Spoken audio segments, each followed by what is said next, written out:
All right, this is Danny with the Crypto Show. We're doing another episode for the Nonconformist series, but you know that because you're here.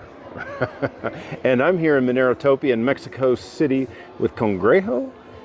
And he works with a platform called Basic Swap, which gives you kind of an anonymous way of swapping, but also it's at protocol level, so there's no third party to be arrested for. There's no third parties at any point right now on Basic Swap, and yeah, exactly. As you said, there's no. It's completely decentralized, so it's resilient in that regard. Yes. Right. Well, just to get down to it, what is? How did you get into crypto, and what field are you in? Personally, I just got into crypto like really early on. I remember I never really wanted to sell it to people because I thought, I didn't really know where it was going. But I had like a hunch it was, working out. So I'm kind of a little just coasting on that, and just generally a big fan of Basic Swap and an atomic swap respecter. Yeah, you could say. Did you come into it through Bitcoin, or did you just come straight through Monero? No, through through Bitcoin and Ethereum. Right. As you know, I remember my friend must have been in, my God, 2017 maybe, and he told me, dude, I got to show you this thing. It's called smart contracts. It's awesome, and so maybe even before 2016, I'm not sure. And so the early technology of crypto to me was like mind blowing, and then the privacy thing came more from, I guess, an aesthetic or a judge, I'm a judge of character angle. That is just a value that's important to me. So that Monero and privacy coins in general just makes a lot of sense for me to be into. And privacy coins that are private by default, I mean, how do you rate those against, transparent coins? And yeah, I do believe there are scenarios where you need to do something, and privacy by default unfortunately won't let you do it the way that you exactly would want to. But it's important for privacy coins in general that's strong, highly liquid, and coins that you're able to swap for other coins and trade for cash in certain scenarios. That's important that Monero be the tip of that spear and represents this it's probably the most important privacy coin, I believe, right now. Yeah.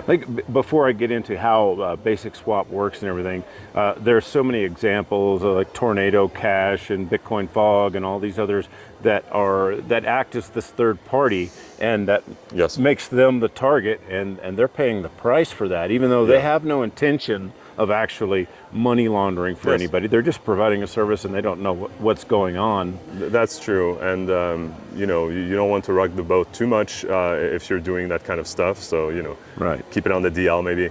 But what we're doing at Basic Swap is it's private swaps, and of course we believe in privacy, and all that.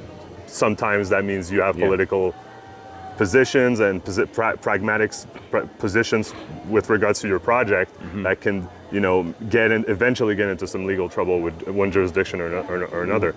I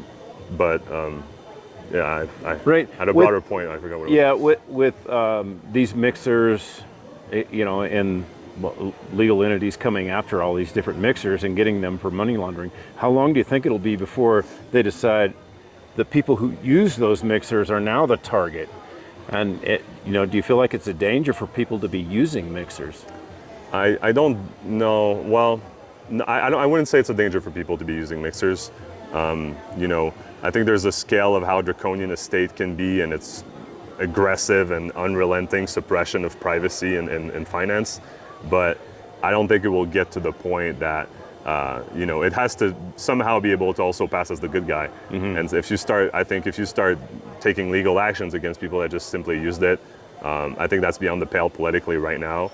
But you got to watch out for if that's coming or not. That might be a contentious thing to say. I don't think it's politically realistic for democracy in the West to do that right now. Yeah, and some of that issue, of course, is that the man in the middle that's doing the mixing, he's taking a fee, so that guy is in trouble. Yeah, that guy's in trouble because he's taking a fee for doing the mixing. How does a decentralized exchange differ in that regard? That's a very good question. So the way you could sort of conceptualize basic swap is you run basically your nodes, your core nodes. Right now, the way it works is very elegant. You run your core nodes, so that's, you have your node downloaded and online for Monero, for Litecoin, say, and then you run the basic swap node basically. So that's distributed, and anybody can start it and join the network, and it's a lot like blockchain. The mixnet we use is inspired by BitMessage, and BitMessage itself was inspired by Bitcoin, but to some other level of distributed communication. Have a communication layer for your swaps to get through, for your order book to be able to be displayed, and then you run some local code to compile it all into a UI Right. that makes sense. So you have all of these elements, and none of these elements are centrally located. Everybody's got their basic swap code to run the application, but you're connecting to a completely distributed network of orders that your client can interpret for you and show you as a list of options that are available to you to swap the coins that you want to swap. So, Okay, at no point is there any centralized element. You say BitMessage, would that be like the memo field on? No, it's a project. It's called Okay, yeah. BitMessage. It's a mixnet. It's an Okay. end-to-end encrypted mixnet with a bunch of different nodes. So it was inspired by Bitcoin in the sense that you see this node influence that's very heavy, but it's about disseminating messages that could have the swap information. It's all end-to-end encrypted. So sometimes we talk about a public message on basic swap.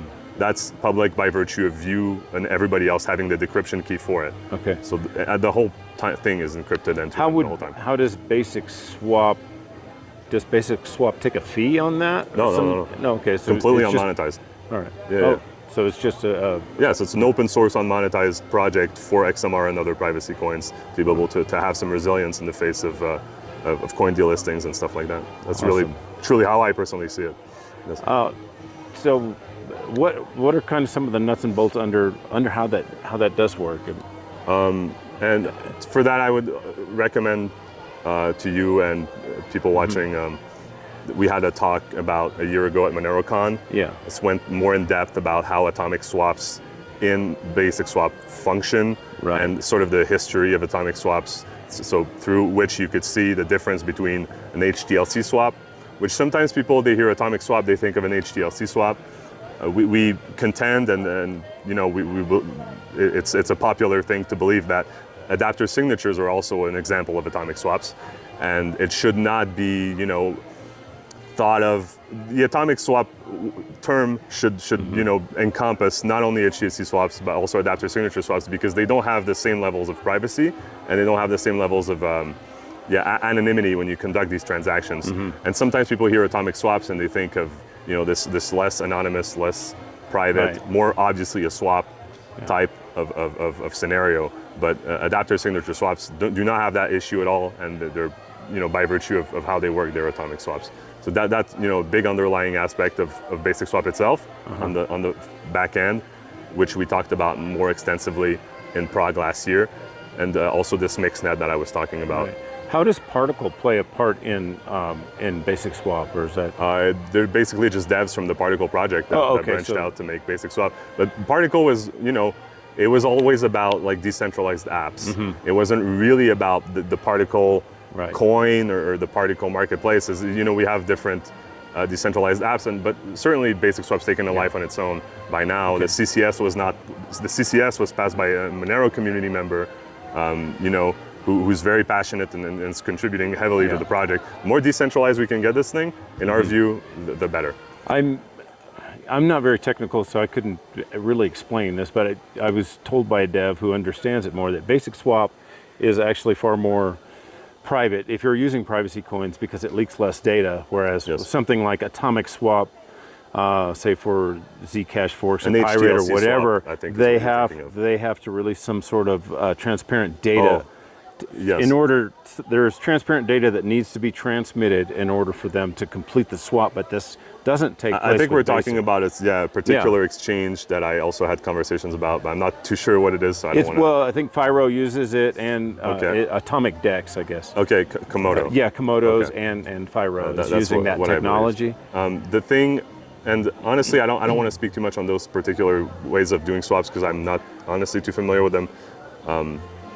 But I understand that Komodo does not do adapter signature swaps as of right now. I think I heard, and somebody told me that they might be interested in taking that more seriously because, and I don't know if you people that saw my talk, it's very new technology. The adapter signature swap is like 4 years old or something, and it's we're still at the beginning of, and even scriptless scripts, which let's not get into scriptless scripts here, but it's 5 years old, and that stuff is, to me, is just a complete cryptography breakthrough as to how to handle private transactions, and it's very, very young. You're going to see a lot of cool stuff with that, I believe, the next years.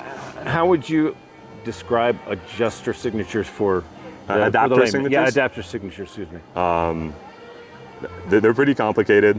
The whole thing is elegant, but it's it's tough to put into words. There's no like a simple explanation. I honestly should learn one at this point. Button. I should have like a phrase ready to go for that one, because it's I would call it's just an atomic swap where only one of the two sides needs to produce a contract to sort of make it work. But it's not a contract. It's conditions of what.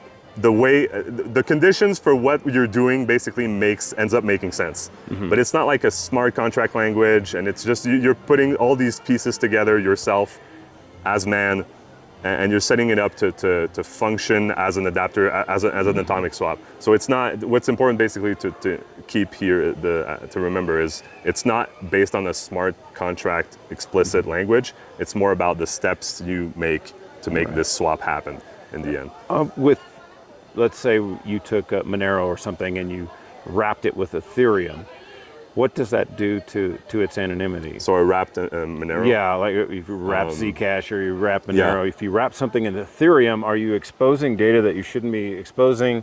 That's a good question. Is it a bad idea to be doing your privacy coins with Basic Ethereum? Swap does no wrapping at all. Right. But I mean, a lot of people are wrapping everything, and they wrap this, wrap that. That's true, yeah. And what does that do to your anonymity?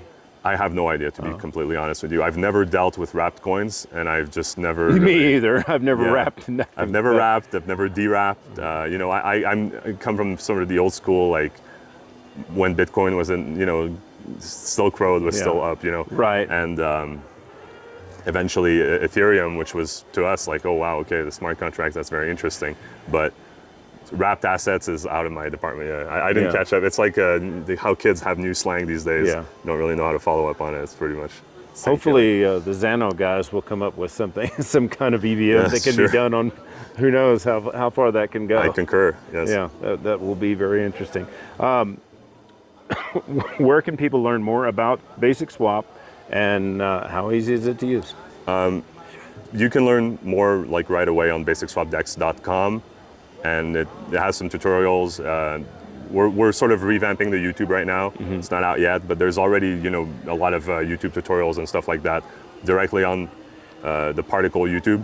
If you Google just YouTube Basic Swap, you'll find it. And it's it's still in open beta.